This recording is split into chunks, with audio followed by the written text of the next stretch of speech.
Hello viewers, நீ நம்ம பார்க்க போறது ஒன் பீஸ் எபிசோட் 740 பார்ட் 2.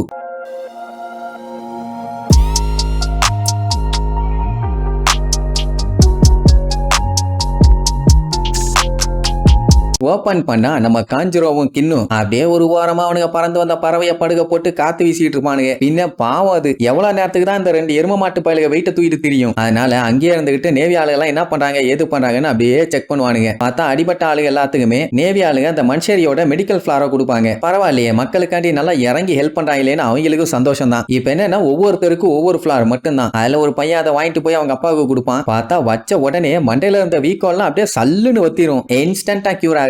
இந்த மாதிரி எல்லாம் நம்ம உலகத்துல இருந்தா எப்படி நல்லா இருக்கும். அங்கங்கன்னு விழுந்து கை காலெல்லாம் சிரைச்சுக்கிட்டு வந்து வீட்டுல சிறுபடி வாங்குறதுக்கு இந்த மாதிரி ஒரு பூவை யூஸ் பண்ணி இன்ஸ்டன்டா சரி பண்ணிட்டு போயிடலாம்ல. சரி, நல்லா தான் ஊருக்குள்ள போயிட்டு இருக்குன்னு பாத்துக்கிட்டு இருக்கும் போதே திடீர்னு ஏகப்பட்ட நேவி ஆளுங்க இந்த பக்கம் அந்த பக்கம் ஓடுவாங்க. உடனே என்ன ஏதுன்னு செக் பண்றதுக்காக அவனுங்க கண்ணுல படாம மேல அப்படியே பறந்து ஃபாலோ பண்ணி போவானுங்க. அப்படியே கட் பண்ணா இங்க மனுஷரி நேவி ஆளுல லைனா நிக்க வச்சு ஒவ்வொருத்தர் பாடியில இருந்து ஒவ்வொரு ஃபிளார் எடுப்பா. இதைத்தான் போன எபிசோடு டொனேட் பண்ண சொல்லி கேட்டிருப்பா. ஒருத்தங்க கிட்ட இருந்து ஹீலிங் பவர் எடுத்து இன்னொருத்தங்களை கியூர் பண்றது. இது பெட்டர்ல. அவ உடம்புல இருக்க பவரை யூஸ் பண்ணி அவ வீக் ஆயிட்டானா மத்தவங்க எல்லாத்தையுமே சரி பண்ண முடியாது. அதனால அப்படியே இங்க எடுத்து அங்க கை மாத்தி விடுறது. அந்த டைம் சென்கோக்கு வந்து கை நீட்டிட்டு என் பாடியில இருந்து 10 பேருக்கு தேவையான ஹீலிங் பவர் எடுத்துக்கமா டேக் இட் உடனே அவளுக்கு சந்தோஷம் தாங்க முடியல. உடனே பின்னாடி இருக்கவனுங்க எல்லாம் நாங்க 15 பேருக்கு கொடுப்போம் பானுங்க. சைல்டிஷ் பாய்ஸ், நம்ம அவனுங்களை விட எவ்வளவு பெரிய ஆளு, அவனுங்களே 15 கொடுக்கும் போது நம்ம அதிகமா கொடுக்கணும்ல, அதனால 20 உடனே அவனுக்கு 25 பானுங்க. அடங்கொய்யால இருங்கடான்னு சொல்லி சென்கோக்கு 100 பாரு. எப்படி ரெண்டு குரூப்பும் மாத்தி மாத்தி ஐபிஎலுக்கு ஏலம் எடுக்கிற மாதிரி எடுத்துக்கிட்டு இருக்கானுங்க. மனுஷரை பார்த்துட்டு அட மண்டைகளா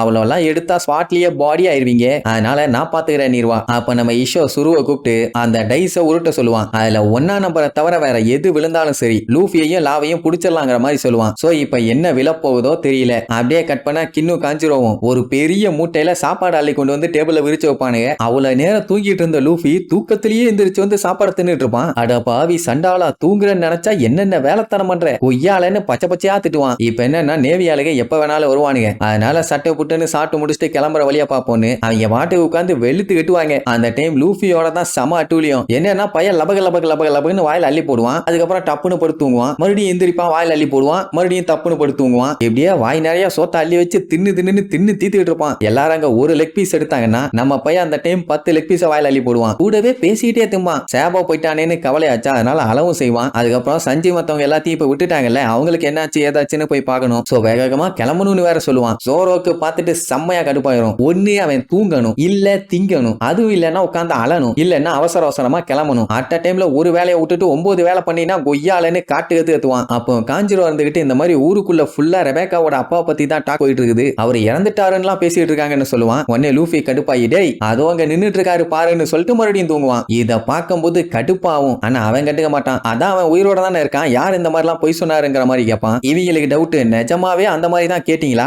அது உண்மைதானான்னு கேட்டா எங்களோட சொந்த காதல அதை கேட்டோன்னு காதை பெரிய சைஸுக்கு மாத்தி காட்டுவான். அந்த டைம் பெலமையை ரெக்கவர் ஆயிட்டான். என்ன கையை கட்டிட்டு கம்முன்னு உட்கார்ந்துட்டு இருப்பான். லாகிட்டையும் எந்த ரெஸ்பான்ஸும் இல்ல. அந்த டைம் கைரோஸ் நான் தான் அந்த பொய்ய வெளியில பரப்பினேன்பா. அதாவது கைரோஸ் தான் அவங்க அப்பான்லாம் தெரியாது, யாரோ ஒருத்தர ஸ்கார்லெட் கல்யாணம் பண்ணிட்டா, அவங்க வந்து போர்ல இறந்து போயிட்டாங்க, அவ்வளவுதான் கதை. சரி இதை ஏன் பண்ணா எதுக்கு பண்ணான்னு எல்லாம் ஷாக் ஆகி கேட்பாங்க. ரெபேக்கான்னு ராயல் ஃபேமிலியில ஒருத்தி பிறந்திருக்கான்னு எல்லாத்துக்குமே தெரியாதாமா. ஆனா டோஃப்ளமிங்கோட ஃபேமிலியை சேர்ந்தவனுங்க கண்டுபிடிச்சிட்டானுங்க. அதுக்கப்புறம் தான் ரெபேக்காவை பத்தியும் ரெபேக்காவோட அம்மாவை பத்தியும் மொத்த நேஷனுக்குமே தெரிஞ்சு போச்சு. இதுக்கப்புறம் கைரோஸ் தான் அவளோட அப்பான்னு சொல்லி யாருக்கும் தெரிஞ்சிடக்கூடாதுன்னு தான் இந்த மாதிரி ஒரு ரூமரை கிளப்பி விட்டுருக்கான். ஏன் பையன் அந்த மாதிரி பண்ணான்னு கேட்டா, இவன் தான் சின்ன வயசுல கிரிமினல் ஆச்சே, ஏகப்பட்ட பிரச்சனை பண்ணி நம்ம கிங்கு தான் இவன் மேல நம்பிக்கை வச்சு அவரோட ராயல் ஃபேமிலியில அவனை ஒருத்தனா சேர்த்துக்கிட்டாரு. ஆனா ஸ்கார்லெட்டை இவன் தான் கல்யாணம் பண்ணான்னு சொல்லி வெளியில யாருக்குமே தெரியாது. ஸ்கார்லெட் இறந்து போயிட்டான்னு சொல்லி தான் அவளை ஊருக்கு வெளியில தங்க வச்சிட்டாங்க. ஏன்னா ராயல் ஃபேமிலியை சேர்ந்தவங்க எல்லாம் ராயல் ஃபேமிலியில இருக்க ஆளுகளை மட்டும்தான் கல்யாணம் பண்ணணும், இவன் ராயல் ஃபேமிலி கிடையாது. அப்ப இவன் தான் அவளோட அப்பான்னு தெரிஞ்சா அவளை எல்லாருமே தப்பா பேசுவாங்க. அப்புறம் அவளை ஒரு பிரின்சஸா யாரும் பார்க்க மாட்டாங்க, ரத்தத்துல கலப்படம் இருக்குன்னு அவளை ஒதுக்க ஆரம்பிச்சிருவாங்க. அதனாலதான் இப்படி ஒரு பொய் சொல்லியிருப்பான். சரி இந்த மேட்டர் ரெபேக்காக்கு தெரியுமான்னு கேட்டா நான் லெட்டர்ல எழுதி கொடுத்துட்டேன்பா. கண்டிப்பா அவளுக்கு கஷ்டமா தான் இருக்கும், ஆனா அவகிட்ட அப்பான்னு இருக்க ஒரு கனெக்ஷனை கட் பண்ணி தான் ஆகணும். அப்பதான் அவ நிம்மதியா சந்தோஷமா வாழ முடியும். ஒரு அப்பாவா என்னால அவளுக்கு பண்ண முடிஞ்சது இது மட்டும் தான்.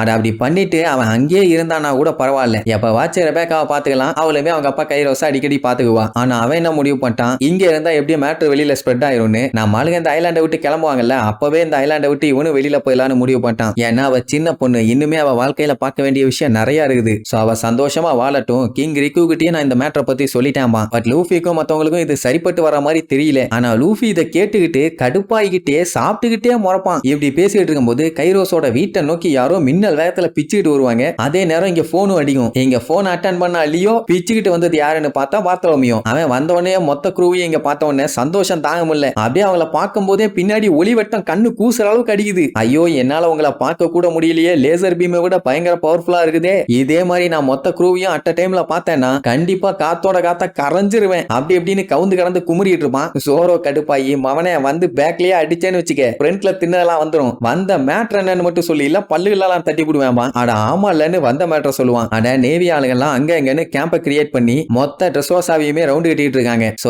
எப்போ எந்த டைம் வேணாலும் இங்க வரலாம். வந்திருக்கிறது முக்கியமான 2 பேரு, கிரேட் அட்வைசரான வைஸ் அட்மிரல் சுரு, அதுக்கப்புறம் இதுக்கு முன்னாடி இருந்த ஃபிளீட் அட்மிரல் சென்கோகு. இவங்க 2 பேர்த்தோட பேரை கேட்டோன்னே உசோப்புக்கு வாயெல்லாம் கிளியும். ஆஹா நேவியோட ஹெவி வெயிட் ஆளுங்கெல்லாம் வந்திருக்காயிலே, இனிமேட்டு சங்குதான் நமக்குன்னு முடிவே பண்ணிட்டான். லா சென்கோகு வந்திருக்கானான்னு ஒரு செகண்ட் ஜர்க்காவான். அதே நேரம் இங்க லியோ கால் பண்ணால, அவங்கிட்ட என்ன மேட்டர்னு கேட்டா நேவி ஆளுங்க இவங்களை பிடிக்கிறதுக்காக கிளம்பிட்டாங்களாமா. இவங்கள தான் பிடிக்க மாட்டேன்னு நம்ம போய் சொல்லியிருந்தானே, எப்படி பிடிக்க கிளம்பலான்னு பார்த்தா அந்த சுரு டைஸ போட்டால அதுல 1 விழுந்திருந்தா பஞ்சாயத்துல லூஃபி எஸ்கேப் ஆயிருப்பான். ஆனா 6 விழுந்திருக்கும். உடனே இஷோவே ஆர்டர் பாஸ் பண்ணுவான். நேவில இருக்க எல்லா எமமாட்டு பயிலும் கிளம்பி வாங்கடா, நம்ம ஸ்டார் ஹேட்டையும் லாவையும் இன்னைக்கே இப்பவே இந்த செகண்டே பிடிச்சாகணும். அது மட்டும் இல்ல பேலஸ்ல மறைஞ்சிருக்கானுங்களே கிரிமினல்ஸ், அவனுங்கள ஒருத்தனை கூட விடக்கூடாது, அப்படியே வலிச்சு வாரி அள்ளிட்டு வாங்க அப்படின்ட்டு மொத்த நேவி ஆளுகளையும் அனுப்பி விடுவான். ஒக்கா மக்கா ஒரு பெரிய ஊரே திரண்டு போன மாதிரி இருக்கும். சரி இப்படி எல்லாம் இவங்க நினைச்சாங்கன்னா பேலஸ்குள்ள உடனே போக முடியாது இல்ல, அது தப்பாச்சே, நாங்க அப்படி போலாமான்னு கேட்டா அதெல்லாம் ஒரு பஞ்சாயத்தும் இல்ல, என்னானாலும் சரி அதை நான் பாத்துக்கிறேன், நீங்க போய் அவங்க எல்லாத்தையும் அள்ளிட்டு வாங்க நீர்வான். இங்க இவ்வளவு பெரிய சம்பவம் நடக்க போகுதுன்னு தெரியாம இவன் அழகா ட்ரெஸ் எல்லாம் போட்டுட்டு